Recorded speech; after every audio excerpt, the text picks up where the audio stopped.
And then we finally went backpacking. And it was an amazing month. Like we took all the month of August to go, and like we started in France. Yeah, we started in Montpellier.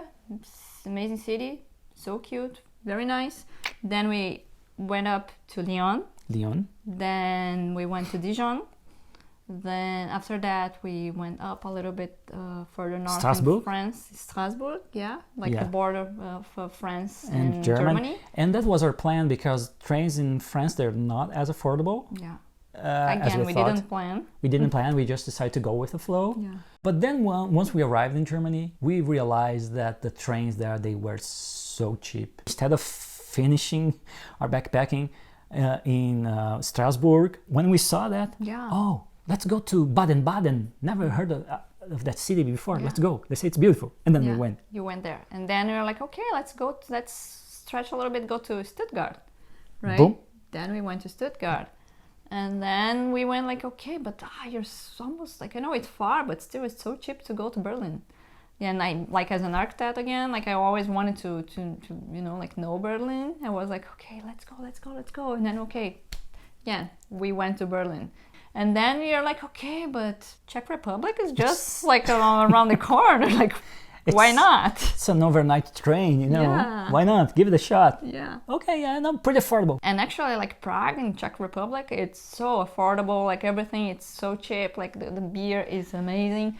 So good. The food is delicious. And we were like, okay, like let's stay. And we booked 2 days. And then we were like, okay, let's stay one more day. One more day, and then, why not? But keep in mind that through all this process, we weren't exactly keeping the books in order. Yeah, and we were going like further and further away from Barcelona, where we had to go back to Brazil. So it was like, now we're like in Czech Republic, and they're like, okay, we have little money, and then we had to get back. Like, but we still had to stop Munich. I know, yeah, we had to stop in Munich because it was the cheapest and fastest train to get there.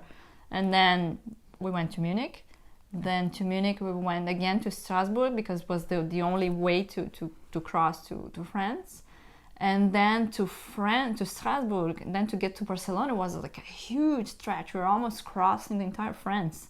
And I remember like, okay, like it was so expensive, the train, because we were back in France and trains in France are very expensive. And we were like panicking. You're like, okay, like what do we do now? We have literally very little money. And there's no other way. We have to get this ticket and get to Bordeaux, which was like the closest, the nearest that we could get to Barcelona.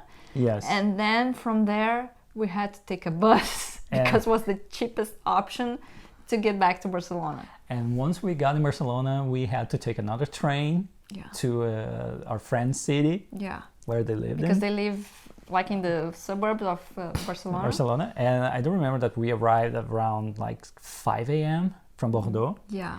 And the first train was at 7.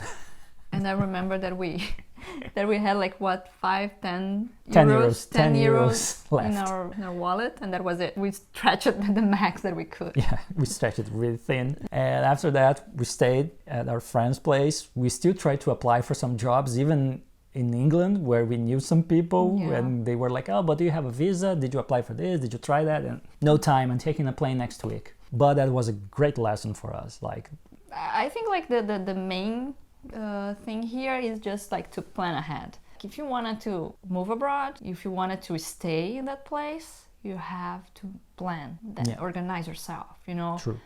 Like do your research, gather all the information that you can, because that would make a big difference in the way that you go with your life in that place. I mean, one thing is what we did when we just 2 students, let's go. But once you want to make it part of your project of life, you have to be sure that you made everything that's possible. It won't be perfect. It still will have some flaws, but still you made sure that you try to cover as many bases as possible. Yeah, and to avoid all the mistakes that, for example, like we could have avoided like so many things that happened to us in those hiccups. Yes. Because those things, like at the end of the day, like those things are kind of cost you some money. like, you know, like not planning ahead on our backpacking, but, you know, like it could like have like a little bit, things a little bit more planned, and then it could go further.